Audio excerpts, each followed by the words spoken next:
তো আমরার অনুতপ্ত বেশি হইবার কথা নি না কথা নাই। আমরা আল্লাহর কাছে অনুতপ্ত বেশি হইতাম না নি, রোজা কি আর হইতাম না, রোজা থাকতে হইতাম। আল্লাহ রাব্বুল আলামিন বলেন যে আমার বান্দা বান্দিরা তোমরা নামাজ পড়তে পারছো না, রোজা রাখতে পারছো না, এর বাদও আমি আল্লাহর কাছে নৈরাশ হইও না, আমি আল্লাহর কাছে খান্দা অনুতপ্ত হইয়া আল্লাহর মুমিন বান্দারা যারা আল্লাহর মহব্বতে আল্লাহর ডরাইয়া রোজা রাখছে নামাজ পড়ছে তারার লাগি ভালো লাগতো না। তারার মনে কিতা আয় রে রমজান মাসটা জারগি, রহমতের মাস জারগি, আয় রে মাগফিরাতের মাস জারগি, আয় রে নাজাতের মাস জারগি। তারা এমন ভাবে ইতিকাফের মাস জারগি, এত সওয়াবের মাস জারগি, তারার মনে একটা জল্পনা কল্পনা কষ্ট অনুতপ্ত হয়। এর কারণে আল্লাহ রাব্বুল আলামিন বলেন হে আমার বান্দা বান্দিরা যে নামাজ পড়িয়া রোজা রাখিয়া অনুতপ্ত হইছে আমি আল্লাহ তার নামাজ রোজা সব কবুল করে নিলাম। বলেন সুবহানাল্লাহ।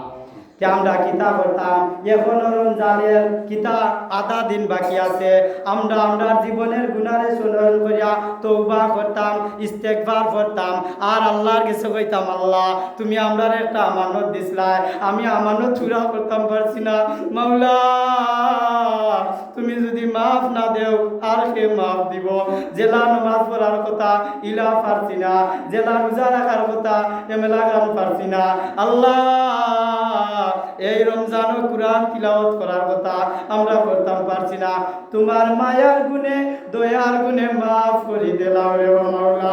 এই রকমের যদি কইয়া তুমি আল্লাহর কাছে মন রে শীতল করতে পারো, অনুতপ্ত হইতে পারো, আল্লাহ রাব্বুল আলামিন বলেন হে আমার বান্দা বান্দি আমি আল্লাহ সমস্ত কিছু না দেখিয়া তার অনুতপ্ত জিনিসটা দেখিয়া যে আমার মহব্বতে বইরা তার জীবনের কথা স্মরণ কইরা আমি আল্লাহর বয়ে আমি আল্লাহরে ডরাইয়া সে অনুতপ্ত হয়ে গেল, আমার দরবারে হাজিরা দিল, আমি আল্লাহ ঘোষণা দিলাম ঈদের জমাত শেষ হওয়ার আগে আগে আমার বান্দারে জান্নাতের মেহমান বানায় দিলাম। বলেন সুবহানাল্লাহ। আল্লাহ রাব্বুল আলামিন এই রমজান মাসের কিতা করতাম আমরা শেষ দিকে অনুতপ্ত, এখনো সময় আছে আল্লাহরে কইবার, আল্লাহরে কোয়ার এখনো সময় আছে, তওবা করার সময় আছে। যদি রোজা যায়গে এরকমের আর জুম্মা পাইতাম না, এরকমের আর রমজান আগামী বছর পাইমু কিনা গ্যারান্টি আছে নি, আগামী বছর আইব কিনা গ্যারান্টি আছে, এই রকমের একটা ইবাদতে 70টা সব আরবার হইব এটার গ্যারান্টি নাই, পাইলে নয়তো পাওয়ার গ্যারান্টি আছে নি। এর কারণে জীবন রে শীতল কইরা মন রে শীতল কইরা শেষ জীবনের রমজান মনে কইরা আল্লাহর কাছে যদি তুমি খান্তায় পারো আল্লাহ রাব্বুল আলামিন বলেন তোমারে জান্নাত দেওয়ার লাগিও আমি জান্নাত বানাইলাম। সুবহানাল্লাহ। প্যারে আজিরিনে কেরাম আল্লাহ রাব্বুল আলামিন আমার তিলাওয়াত কিতাবের মধ্যে বলেন ইয়া আইয়ুহান নাসু বুদু রাব্বাকুমুল্লাযী খালাকাকুম ওয়াল্লাযীনা মিন কাবলিকুম লাআল্লাকুম তাত্তাকুন। আল্লাহ রাব্বুল আলামিন আমার তিলাওয়াত কিতাবের মধ্যে বলেন হে মানুষ তোমরা তোমাদের রবের ইবাদত করো। আল্লাহ কিতাবেরা হে মানুষ হে আমার বান্দা বান্দিরা তোমরা তোমাদের রবের কিতা করো ইবাদত করো, যিনি তোমাদের এবং তোমাদের আগে যারা ছিল তাদের সবাইকে পয়দা করেছেন। বলেন সুবহানাল্লাহ। আল্লাহ কিতা করা বান্দা বান্দিরে আদেশ করা যে মানুষ সকল তোমরা ইবাদত করো যে তোমরারে পয়দা করছন, যে তোমরারে দুনিয়ার জমিনও পাঠাইছন, যারা বলে তোমরা ইবাদত করো তোমরাও করো, তোমরার আগে যারা আসলা তারাও ইবাদত করার কথা আল্লাহ কইয়া দিছেন। এরপরে বলেন যে আশা করা যায় তোমরা তাকওয়া অর্জন করতে পারবে, ইবাদতের মাধ্যমে তোমরা কিতা করতে পারবাই তাকওয়া অবলম্বন করতে পারবাই, তাকওয়া অর্জন করতে পারবাই। তো ইবাদত ছাড়া তাকওয়া অর্জন করা যায় না, ইবাদত করতে হইলে তাকওয়া অবলম্বন করা লাগে, আর তাকওয়া অর্জন করতে হইলে ইবাদত করা লাগে। এখন আউকা আমরা ইবাদত খারে কয়, ইবাদত হইল গিয়া নামাজ পড়া, রোজা রাখা, হজ করা, যাকাত দেওয়া, এরপরে ঈমান আনা, এটার নাম হইল গিয়া ইবাদত। ইবাদতের মধ্যে আছে জিকির করা, ইবাদতের মধ্যে আছে দান সদকা করা, ইবাদতের মধ্যে আছে তুমি রমজান মাসে রোজা রাখো, রমজান মাসে মানুষের লগে সৎ ব্যবহার করো, চাও রমজান তুমি শিক্ষা অবলম্বন করো যে আমি 20 রাকাত তারাবির নামাজ পড়লাম, 5 ওয়াক্ত নামাজ রমজানে পড়লাম, রমজানের বাদেও তুমি কিতা করতা নামাজ পড়তা। এই অভ্যস্ত হওয়ার লাগে রমজানে আল্লাহ রাব্বুল আলামিন নামাজ রে বাড়াইয়া দিছন, বলে ইবাদত রে বাড়াইয়া দিছন, ইবাদতের সওয়াব আল্লাহ রমজানও ডাবল কইরা 70 গুণ কইরা দিছন। বলেন সুবহানাল্লাহ। ইবাদতের মাধ্যমে তাকওয়া অর্জন করা যায়, ইবাদতের মাধ্যমে আল্লাহর ভয় ঢুকানি যায়। তুমি যদি নামাজ হও না, আল্লাহর ভয় তোমার ভিতরে জীবনে আইতো না। তুমি যদি নামাজ হও না, আল্লাহর ডরানি তোমার অনুভব হইতো না। তুমি যদি রোজা রাখো না, আল্লাহর ভয় তোমার ভিতরে আইতো না। তুমি যদি হজ করো না, তোমার মালের সম্পদের কিতো পরিপূর্ণ হইতো না। তুমি যদি যাকাত দেও না, তোমার সম্পদ পবিত্র জীবনে হইতো না। প্যারে হাজরিনে কেরাম, এই রমজানের জুমাটা হইল শেষ জুমা। আগামী বছর যদি আর রমজান পাওয়া যায় তখন আমরা জুম্মার নামাজ পাইমু, নাইলে আর আমরা পাইতাম না। আর পরের দিন হইল গিয়া ঈদ। ঈদ হইল এমন একটা জিনিস, ঈদ হইল খুশির জিনিস, ঈদ হইল আনন্দের জিনিস।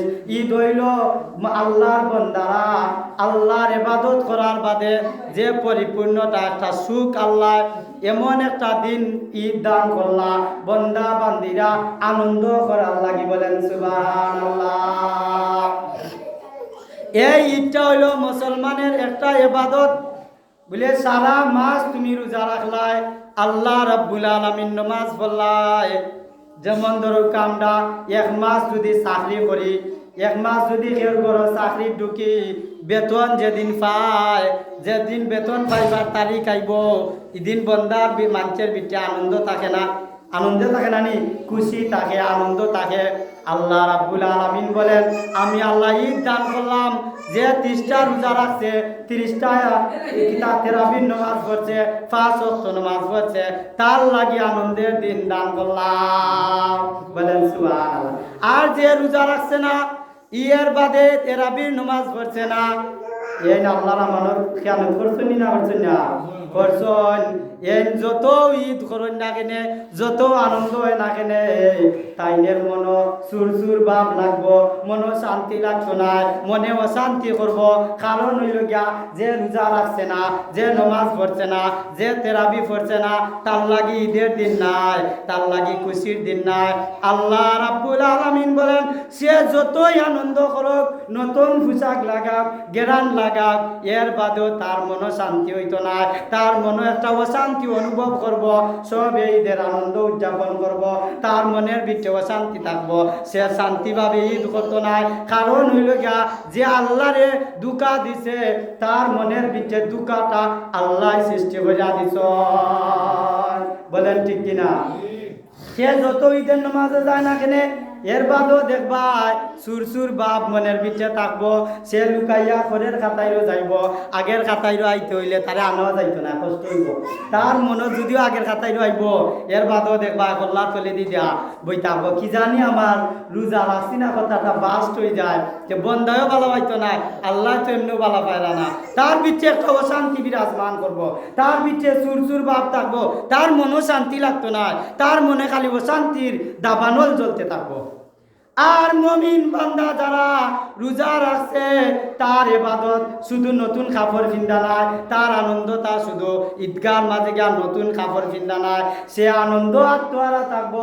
আমি 30টা রোজা রাখলাম, 30টা তারাবির নামাজ পড়লাম, 5 ওয়াক্ত নামাজ পড়লাম, আমি একজন পবিত্র ওইবার লাগে ঈদগার ময়দান আমার 30টা রোজার 30টা তারাবির ইবাদতের বিনিময় আল্লাহ ঈদগার ময়দান দিবা।